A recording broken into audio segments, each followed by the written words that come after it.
Hi, everybody. Johnny Torres with you. As always, it is Monday night, 7 o'clock. Thank you so much for watching The Yard Sign, the most important and relevant podcast in politics.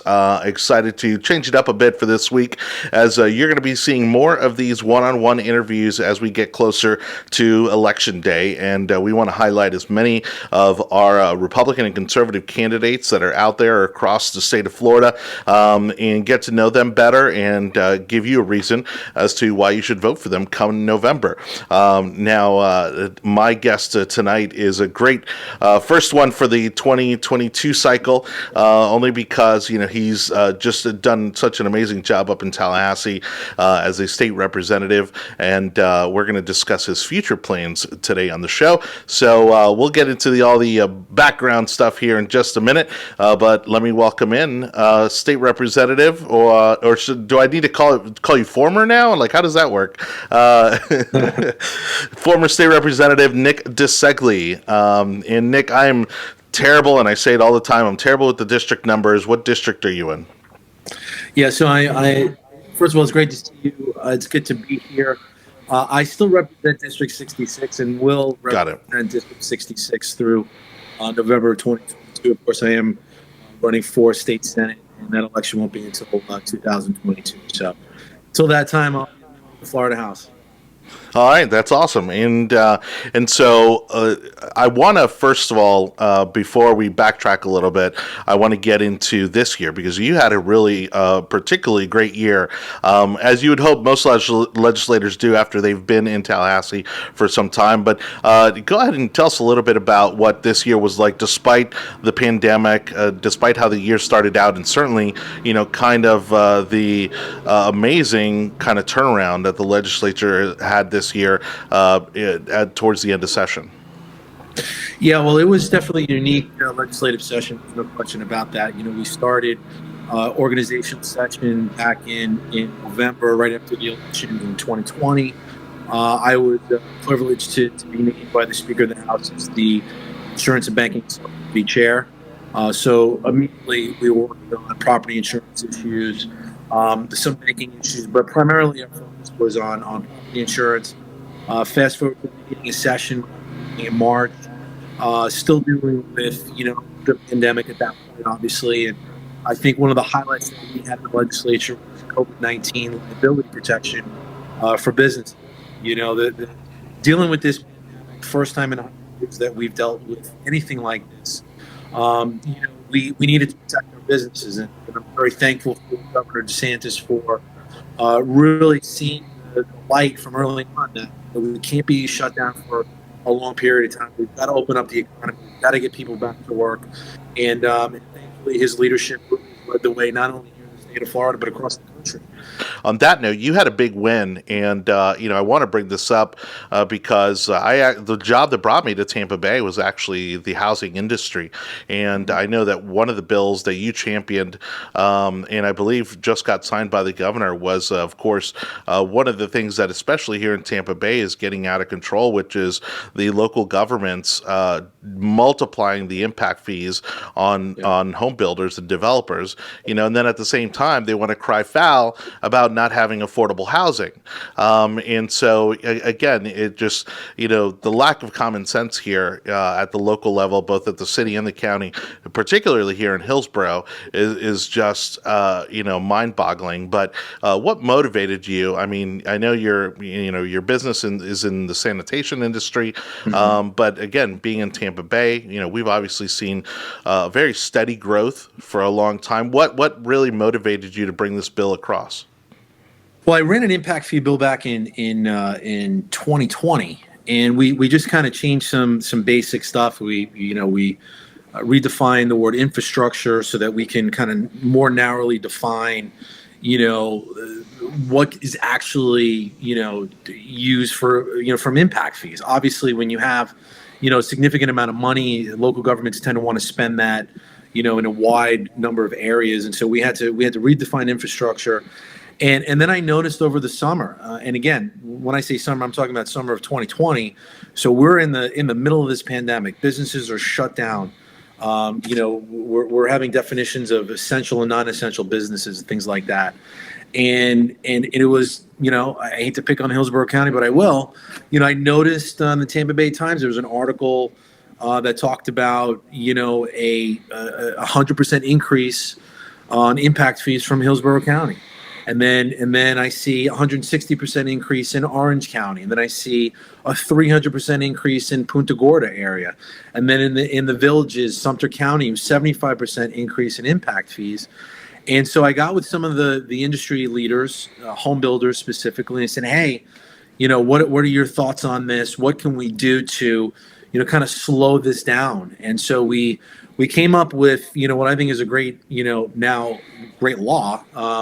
The governor signed this bill into law on Friday, but essentially we were dealing with, we did some more redefining of the definitions of infrastructure. And really what we did, we wanted to create a glide path for the increase of impact fees. And so if it's 0 to 25% increase, you have to do that, spread that over a 2-year time period. From 25% to 50%, that has to be spread out over 4 years. And then, we've got a relief valve where if there's an increase in impact fees over 50%, that can still be done because there are certain circumstances that, that justify those type of increases. And then in that circumstance, we want to make sure that there's communication going between the free market, the stakeholders, home builders, developers, et cetera, and local governments. And so if they want to increase those impact fees over 50%, you've got to have, 2 public hearings, you've got to have some transparency. You have a 2/3 vote, from local government before that type of increase is approved. And I think that's just good governance. I think that's good public policy when you kind of force local governments to have that communication, that transparency, accountability, in this area. Because to your earlier point, we hear so much about affordable housing and the lack of affordable housing. When you increase these impact fees, those fees go right to the overall cost of, let's use a single family home, for example, to a single family home. And when you start pricing out a certain segment of the population, a certain segment of first time home buyers, it becomes extremely difficult, for the economy to start moving. It's harder, to get these homes moving.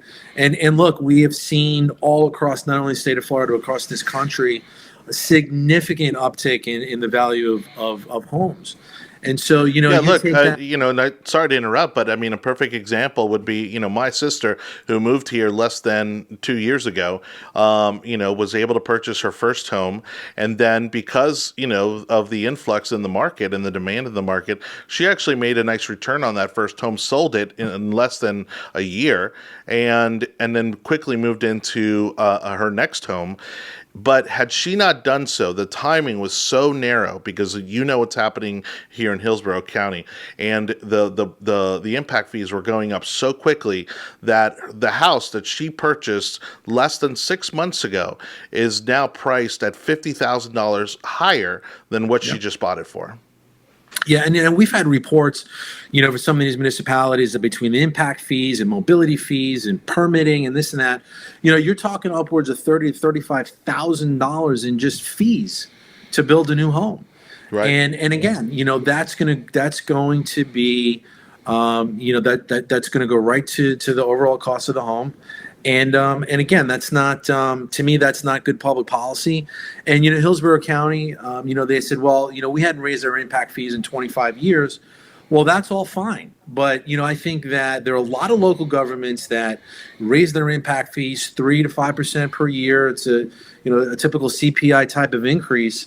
Right. And I just think it's just going to take a little bit more thought put into these overall impact fees, because at the end of the day, there's some bad actors in the state, and it's just not good for the economy. It's not good for affordable housing.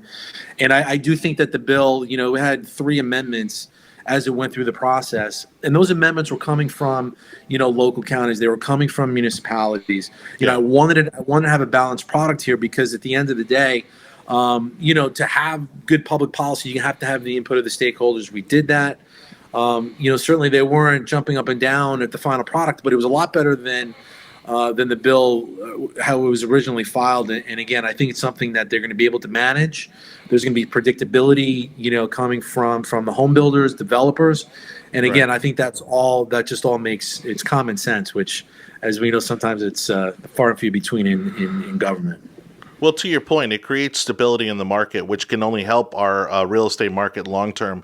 And the other thing too is that especially here in Hillsborough County, it seemed like it was a bit of a cash grab. They literally, I mean, within I think a year, and you would know better than I think they raised it 2 or 3 times, and it seemed like they were kind of trying to make up for lost time. And I think this again, it's one of these things that I think even the local governments acknowledged was necessary, but it's also, like you said, about responsible government. This wasn't about punishing the county governments. It was about responsible government, and making sure that you're not only protecting really the local governments and allowing them to increase those impact fees, but also the homeowners and those that are moving here from other states. Yeah, that's right. And look, there was a couple of op-eds across the state. I think Orlando Sentinel was one of them. And they had, House Bill 337 was one of the bills that they wanted to see the governor veto. And their argument was simply, if we don't allow these impact fee increases, then the local government is going to simply raise taxes. And I thought, you're raising taxes. I mean, if you were going to conflate the two, the impact fees, which you can make an argument, okay, if we have a big development, obviously we have to have the infrastructure to support that, widening of roads, sewer systems, things like that. I think that's all reasonable. But when you start to kind of use it for things that are not infrastructure, you want to charge these absorbent or should say exorbitant impact fees, and then if you say if the bill does get signed into law, we're going to raise taxes. I mean, to me, that's going from one extreme to the other, and it just to me, it just proves the point that this is just a way for some of these local governments to charge developers, so they don't have to make the tough political decisions, to raise their taxes. Yeah, I mean, they And, basically God revealed knows- themselves. Yeah, and God knows, we look at some of these bigger counties, and if I'm sure they can find many ways to shave, millions of dollars off their annual budgets, which go into the billions of dollars. So look, I think that like so many things we do in Tallahassee as we're running a bill, it's gloom and doom. The earth is falling apart, and I think we're going to see that. Because look, not every county charges impact fees, by the way, and there are a lot that do that are very responsible in doing that, and I think that those counties that I mentioned that are raising these impact fees, 100+%, I think they're going to be just fine, and I think development is going to continue. We have a good economy. Our economy's open. We have low interest rates. There's not any shortage of building here in the state of Florida. Okay, so to transition a little bit, this bill, of course, that you initiated and sponsored, and now successfully got to have signed by the governor, obviously is going to be now in our legislature now, and as a law for decades to come. Looking back quickly on your run as state representative, what are some other accomplishments really that kind of are going to be up there? Because again, this is an incredibly powerful bill that passed, and I don't think people truly understand how much this is going to impact their economy, their communities. What are some of the other bills that you were a part of during your tenure in the state house? Now, as you kind of announce your candidacy to move forward. Yeah, well, first of all, I have to mention, you mentioned it earlier, I'm a small business owner. I got involved in politics. I was dealing with my own regulatory challenges, in Pinellas County 12 years ago. That got me involved in, number one, to save my livelihood and my family business. And then as I did that, I got involved in local politics. And so, everything, not everything, but a main, focus of mine, priority is small business, is making sure that, the quote unquote little guy, has a voice in Tallahassee, because it's so easy to get kind of lost in the conversation. We talk about, we talk about these bigger companies and companies that have these high-powered lobbyists and all that, and that's fine. That has a place in a legislative process, but many times small business owners don't have the resources to get a lobbyist that can get things done, and you might not need it every single year, right? So, so going back to that, I think one of my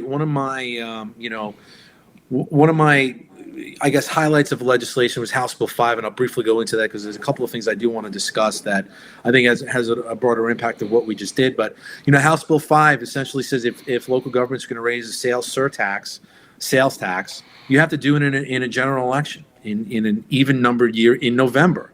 We were seeing these special elections, at the end of May when there was 18% turnout. And I don't know, but raising taxes on yourself is a pretty important thing. I would think that we would want to do that when we have, voter turnout of 50, 60, 75%, so that, a super majority of the electorate is making decision and deciding whether or not they want to raise taxes on themselves. And so that was a great achievement in my first legislative session. Fast forward to 2021, I had the privilege of running a craft distillery bill. We have a really robust craft distillery industry here in the state of Florida. Again, there are a lot of small business owners that, came up with an idea. They want to create a great bourbon or a great rum or a great vodka. And so there's it's very regulated industry, obviously. And there were regulatory caps that if they produced over 75,000 gallons of that product in a given year, they had to stop production. Otherwise, they wouldn't be considered a craft distiller. And so this bill raised that cap from 75,000 to 250,000. It enables these craft distilleries to kind of, through community redevelopment, zoning, if you will, that they're going to create these destination locations, very similar to what we see in Kentucky with, you want to go take a tour of a bourbon distillery. Kentucky's known for that. Well, guess what? The state of Florida is going to be known for that too, and I anticipate, hopefully, fingers crossed, that Governor DeSantis signs that into law. And one last thing, in insurance and banking, chairing that subcommittee, the first meeting I had with my staff, we talked about property insurance, and so many Floridians across our state, they're seeing 25-30% increase in property insurance. Really, no fault of their own. They've never had a claim. They don't have a loss. They don't understand why they're getting, tapped with this 25% increase. I'll use that number. But we had some reforms. We're dealing with kind of the attorney fee component of it, because you've got the plaintiff attorneys on one side and you've got the insurance companies on another side. And really to find that balance is extremely challenging because, again, those industries are heavily lobbied and they have a lot of influence in the process. But we were able to get it done. Senator Boyd on the Senate side, and we had Representative Bob Rommel, who's again a small business owner down in the Naples area. Those two sponsors, we got it done, and I anticipate again the governor signing that into law. And really, the whole goal there was to stabilize the insurance market because we just have this instability where it's way too easy to file a lawsuit. It's way too easy, to kind of, I guess put the pressure on the insurance companies to settle these claims. Many times you'll see, 50, 60% more than probably what they should have settled for. So we wanted to just create some balance in the system, and nothing's going to happen overnight. It's going to take a year or two to see if that really stabilizes the market. But we had to do something because, again, these are, we're responsible to our constituents, and when the emails start, filling up, our inboxes fill up with, people complaining about property insurance, phone calls, etc. We had to take action, and certainly this was the year to do it. And I think we're probably halfway there. We'll see if there's any political appetite to do it in 2022, but that's going to be something that I'm going to be looking at as long as I'm in the legislature. That's fantastic. And again, very impactful legislation, because oftentimes, again, it's not easy. I don't think people understand, how difficult it is to get a piece of legislation passed, even if you're in the majority, being on the Republican side. There are still Democrats that you have to win over. There are still people on the left side of the aisle that, have to come to the table and vote for those bills and seek some compromise. And again, what I love, the most about, a lot of the legislation that you've been behind is that you stayed true to your roots in terms of protecting small business. And then also, again, it just, especially right now, seeing how explosive the real estate market is. I mean, the last thing we need to do is to hinder it, by impact fees or even, a different situation altogether, which is that, again, here in the Tampa Bay area, and I'm sure it's happening in other parts of the state, they're looking at limiting or stopping entirely the construction of apartments, which, again, I think, it's one of those, there's too many people that will move here and they say, okay, they want to close the door behind them, right? And say, nobody else can come in. We're here. Well, we don't want more apartments. We don't want more construction. And that's just not reality. And again, what happens when you put those restrictions into place in terms of limiting apartments or increasing impact fees is that, you're only hurting the consumer. You're only hurting those in your neighborhood. Let's go ahead and transition again to what I'm also excited about. Also because this is a seat that hasn't really been in play for quite some time. We've had fantastic representation there by State Senator Jeff Brandes, who's now terming out. But you recently announced, you had your kickoff a couple weeks ago, that you're going to be running for State Senate. Is that right? Yeah, so I filed for the state senate on March the 1st, just before legislative session started on March 2nd. But this is I've been in Pinellas County now since 1996. I grew up in New York, and I've lived here in the state of Florida now longer than the time I grew up in New York, which is, I don't know what they call that. I'm sure we'll come up with something, but I bring that up because I've been raising a family here. My wife and two kids, we live in Indian Rocks Beach. I've been there since '97. Obviously, I have a family business here in Pinellas County. This is a place that I call home. This is paradise.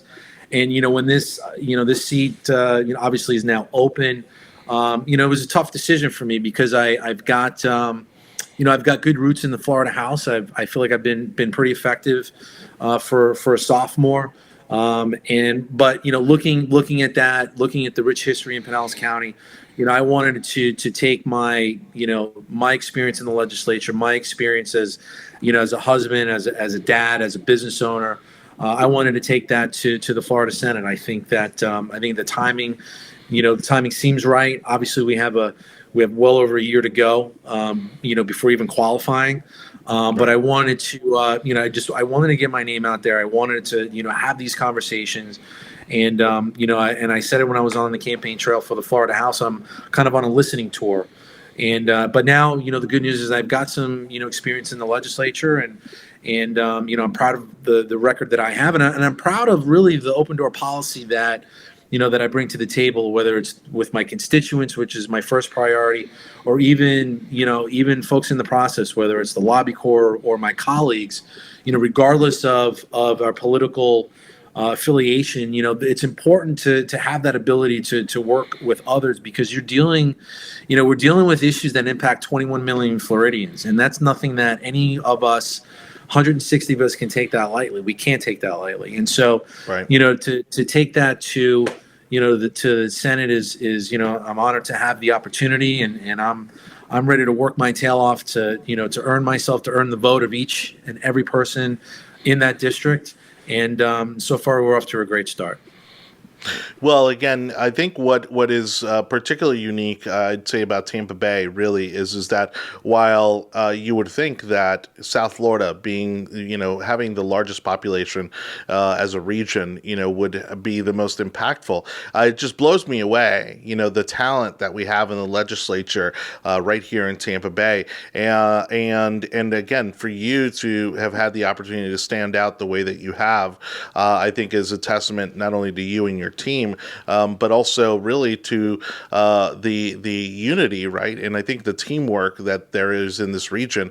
We're also incredibly lucky to have Speaker Sprouse, Chris Sprouse in the region, and seeing that again, both in the House and then with State Senator Jeff Brandes in the Senate, that you guys have been looking out consistently for small businesses, but also doing a lot in the ways of innovation. That's really been one of the hallmarks, for State Senator Brandis has been pushing the state towards innovation and keeping us up to date, with the way that not only technology is going, but infrastructure is going. His big thing was with the autonomous vehicles and that sort of thing. What are you kind of seeing, maybe initially as kind of a roadmap as to what direction you want to take your candidacy, and then certainly, your office if you're given the opportunity to serve in the state Senate? Well, that's a really great question. It's something I think about quite often. I think anytime someone, kind of, wants to step up to that next level, you think that, you want to change your game plan because it's, you're doing something, a different level. But, I found that, I'm going to stick to, who I am. I'm going to stick to what brought me here in the first place. Obviously, we talked about small business. I think the opportunity that really is exciting to me is really not only looking at just, the district in Pinellas County, but looking at the Tampa Bay region overall and really looking at the whole state because, being one of 40, that carries some additional responsibility, obviously. And, when we look at Pinellas County, we look at the Tampa Bay region, obviously tourism is our number one economic driver. Manufacturing is a huge part of our local economy here. We talked about building, construction, huge part of our, economy, especially in Hillsborough County. Pinellas County, while we might be built out from a geographical standpoint, we still have a lot of construction going on here in Pinellas County. And then, we look at some of the regional issues. Obviously, we're it's a coastal community, so we want to make sure that we protect our beaches, protect our environment. We want to make sure that we have up to date modern day transportation options. I think transportation is an issue that this region has been challenged with for a long time, and that's not going to change. So I think just being aware of the challenges that we face here in the region, having strong leadership, having a voice that can make sure that our voices are heard in Tallahassee. And to your point, to have the Speaker of the House in Pinellas County, to have the President of the Senate, Wilton Simpson from Pasco County, that's huge for our region. And again, to have that opportunity to continue that strong leadership, is something that, I'm certainly ready and willing to step up the plate and to continue that. And, I'm just going to, I'm going to stay true to myself, man, because as you get pulled in 100 different directions and I'm pretty well grounded at this point in my life, and I'm just going to do what's right for Tampa Bay, for Pinellas County, and ultimately the state of Florida. So I work on another project where I get to talk to one of the general managers of one of the, I would say, one of the legacy hotels, the Bilmar Beach Resort over in Clearwater Beach. And he tells me that they are just doing record numbers month after month, which is absolutely amazing. How do we continue to capitalize on that and almost, to play maybe a little bit of a devil's advocate here, should we have done anything differently, in terms of how we handle the coronavirus, despite the fact that, again, we're continuing to see our economy just explode by multiples? Or do you think, we kind of did as good as we could have done, given the gravity of the pandemic? That's a great question. And, hindsight's 20/20, but I will say that, looking back on the decisions that this governor made from day one, and really, if you kind of go over a timeline, he was ahead of many times the CDC, ahead of the federal government in their recommendations when they were updating their recommendations. However, so often they did that. Look, there's a reason why we've got thousands of people moving to the state of Florida every single day. There's a reason why there's a mass exodus from places like New York and California and Illinois and places like that. We have an economy that's open. We don't have sales tax. We have responsible government regulations that allows our economy to boom when we are open. Look, I think that the fact that this governor has led the way he has is really just it's been actually amazing to watch.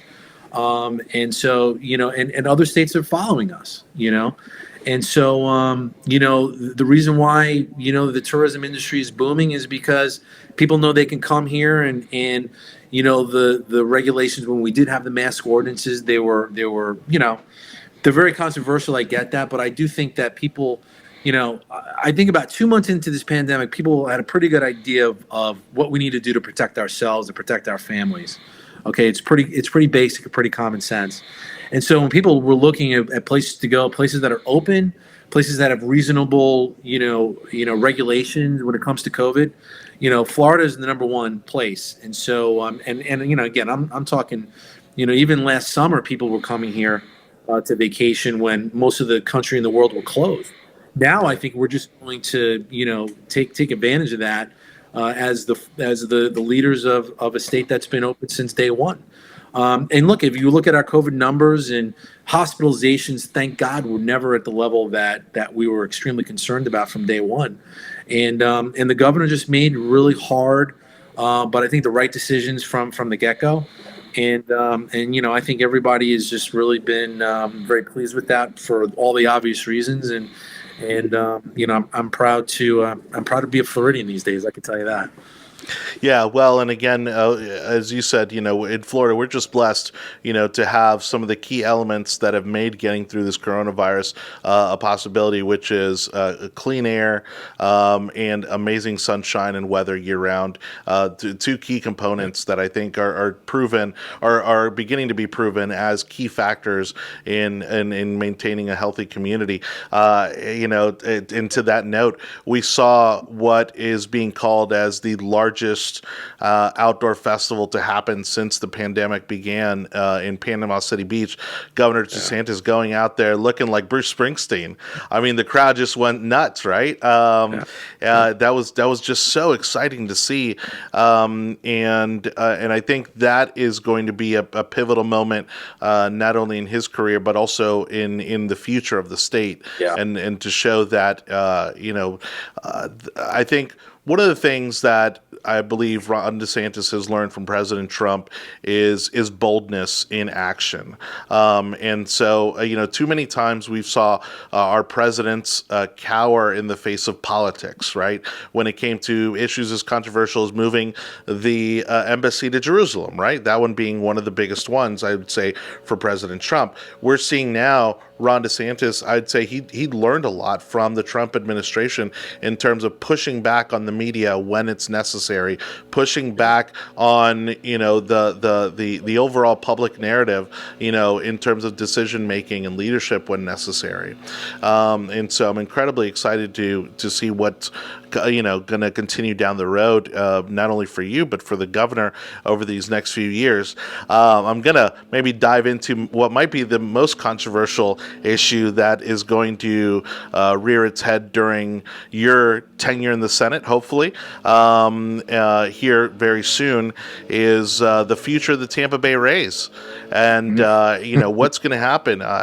Is St. Petersburg and Pinellas County are they going to continue to be baseball city, or are we going to potentially share the Rays, with another market? I'm sure you've been in some of those conversations and with some of the leaders in that movement. Do you see them moving? Do you see them crossing the pond, as my friend Anibal would say, over here to Tampa? Or do you see, kind of a hybrid situation between, maybe a city like Nashville or some of these other markets that are hungry for a Major League Baseball team?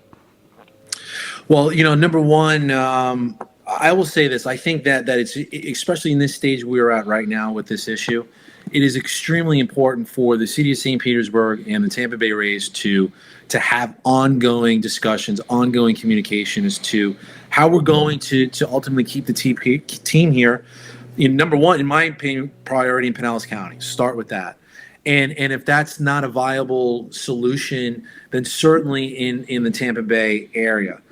Because we have so much to give to a sports team, and we have the Tampa Bay Buccaneers, we've got the Tampa Bay Lightning, the St. Petersburg Rowdies is another good example. But I think having a Major League Baseball team here in the state of Florida obviously is a rich tradition here. There's a rich tradition in St. Petersburg when it comes to Major League Baseball. I personally am not a fan of splitting the season between, between whether it's Pinellas County or it's Tampa, whatever the case. I'm not a fan of splitting that between two cities. It hasn't been done before in my in my experience. At least not in the game of baseball. Maybe I'm wrong. I'm not sure, but either way, I'm not a big fan of that. Right. To be fair, I have not had the opportunity to speak with management of the Rays to kind of get the the reason why they think that might be a good economic decision to make. I haven't, to be fair. Don't know if that would change my mind. I'm kind of a baseball traditionalist, if you will. I think that if Major League Baseball here in the Tampa Bay area is in a location that is accessible to folks that live in Pasco, folks that live in Pinellas, Hillsborough, Manatee, Sarasota, even Polk County for that matter, having those counties as a draw, Hernando County as a draw to a Major League Baseball team, I think that's important. So I don't know if we've had discussions to really at the level or extent to say, hey, we're giving up on that. Let's do a split city idea. I just think that we really just haven't had enough conversation and communication going on here, to keep this team, here in the Bay Area. I think speculatively, I mean, based on the behaviors that I see from the city council and Rick Kreisman and a lot of the players involved, I mean, they're seemingly already making plans for that space. I mean, and that doesn't include the Rays. I mean, does that alarm you, or do you feel that is, or is that just a plan B in case things don't work out with the Rays? Yeah, I that does concern me. Again, I think that both sides are serious here, about getting something done, about keeping the team. I think there just needs to be more communication. There needs to be more input from the community. I hear a lot of the headline is Rick Kreisman's now he's not talking to the Rays, or from the Rays it's like, hey, we want to split the season in Montreal. There just hasn't been a lot of dialogue between the team, the city, the elected leaders in both counties for that matter, and the fans. I mean, at the end of the day, let's face it, it's the fans that, they're the customer here. They're the ones that I think should have a significant input here. And I don't see that. I don't see that happening at this stage. And a lot of this stuff is negotiation. I get that. Both sides are looking for that leverage point, to hopefully make a deal happen here, but it's very complex. And and I am very concerned that it's been when you have dialogue that's shutting down. The mayor now is basically at least the last I checked, I think he seems to be done with with this dialogue, and that's not good. That's not good for. It doesn't send a good message to to this area. Well, and like you, I'm also a huge fan of baseball. Played it as a kid growing up, and it would break my heart for us to be in a market without a baseball team. And look, I'm all in favor of again, either helping them, accommodating them in some way for them to build a new stadium, whether it's in Pinellas, whether it's in Tampa. But I think you might agree. What I'm not in favor of is putting that bill on the taxpayers, and I think that's where the road stops here in Tampa. And correct me if I'm wrong. Even as liberal as the city council is in St. Petersburg, they're also not ready to pony up the let's say billions of dollars it would take to build a new stadium for the Rays. I agree with you 100%. I mean, look at Miami-Dade, the Miami Marlins. Well over $1 billion for that world-class facility, retractable roof. And I think that their attendance is worse than what we've seen historically in Tropicana Field. And I know this is not going to be popular for me to say this, but we're having a conversation. I do have concerns whether or not a Major League Baseball team can be economically viable in the state of Florida. I mean, you look at Miami. It's the largest populated city in the state, most populated region in the state.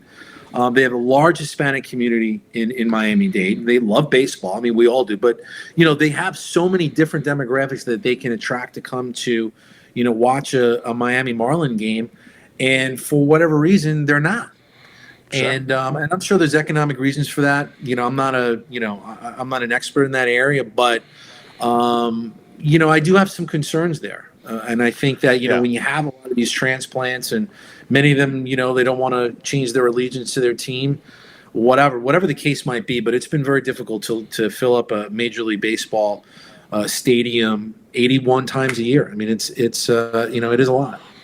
It's a long season, and look, I actually worked for about 5-6 years. I worked for the Florida Marlins when they were originally at Joe Robbie Stadium, right there on the county line between Miami-Dade and Broward. And people often blame the location as a factor, and they blamed that it was a shared stadium because they shared the stadium with the Dolphins, and so they, and mind you, let's not even get into the false bill of goods that the Marlins sold the community in terms of being broke.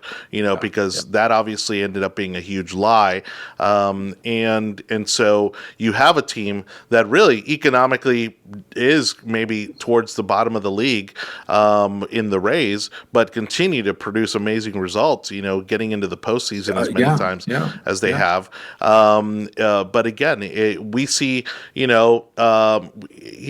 have such great spring training facilities, and so you wonder maybe the solution is to build up maybe one of these spring training facilities into, kind of a medium size or a smaller Major League Baseball stadium.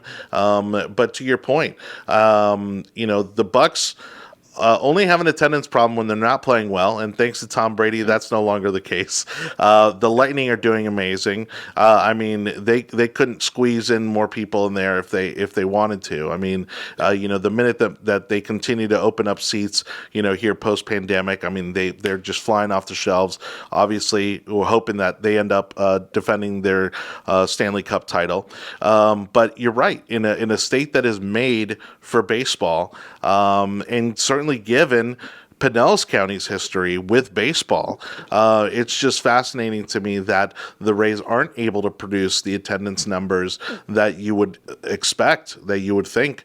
And again, I don't think location is a problem. I don't think moving the Rays from Pinellas, St. Petersburg to Ybor City is going to be the solution. Yeah, I think there's a larger. I think that the larger issue here is just the economics in Major League Baseball. We have heard for decades now about the huge gap between the large market teams and the small market teams. I mean, let's face it, the Rays, to their credit, I think they are more than likely to be the most successful, mid to small market team in the history of Major League, certainly in our modern day. Because every few years they have to trade away players to get prospects. They have got an incredible, system when it comes to getting these new prospects in there, building them up so they're ready for Major League play. And then when they get here, they're ready, and they're more than ready. I mean, these guys obviously they won the American League pennant last year. So I think this is really there's just an economic imbalance, in the game of baseball. And look, we've heard this a million times too. When you have a family of four going to a Major League Baseball game and you sit in the upper decks, and that's going to cost you $250 for a family of four. I mean, good luck. Good luck filling, 35. Good luck filling 25,000 people 81 times a year. It's very difficult to do that. And by the way, the TV ratings for the Rays are fantastic. That's not even the problem. People are watching. Well, that shows you where the problem is. Yeah. Right. Yeah. So, well, hey, Representative DiCeglie, again, a great friend. Thank you so much for coming on the show. For those of you watching, you're watching The Yard Sign, the most important, the most relevant, important political podcast in politics. For an audio version of this podcast, make sure you subscribe over at the Tech Overlords at Google, Apple, Spotify, Audible, and Amazon, and iHeartRadio. You can find the audio version of our podcast on all of those platforms. To close it up, again, now that we've discussed your candidacy for the state Senate, how can people get involved? How can they donate? And how can they reach out to you as you do your listening tour? Well, let's see. NickDiCeglie.com is probably an easy way to get involved in the campaign. And, again, Nick DiCeglie at gmail.com is my email address. I'm pretty easy to find. Once you get elected to office, people tend to find you, which is a good thing. But yeah, we've got a long way to go. And again, I think this summer, like I do every summer that I've been in the legislature, now's the time for me to listen to, concerns of constituents and really come up with some ideas that, if there's an opportunity to turn that into legislative action, that's what we're here to do, and very honored and privileged to do that. All right. Well, certainly looking forward to it. I'm rooting for you, buddy. Thank you so much for, Thanks, man. Again, making time to join me. And we'll see you back here next Monday night, 7 o'clock, for another episode of The Yard Sign. We'll have the full cast and plenty to talk about as the news never stops coming. Again, on behalf of all my friends at The Yard Sign, don't forget to follow us on all of our social media platforms. We'll catch you back here next week, Monday night, 7 o'clock. Thank you so much for watching. Good night, everybody.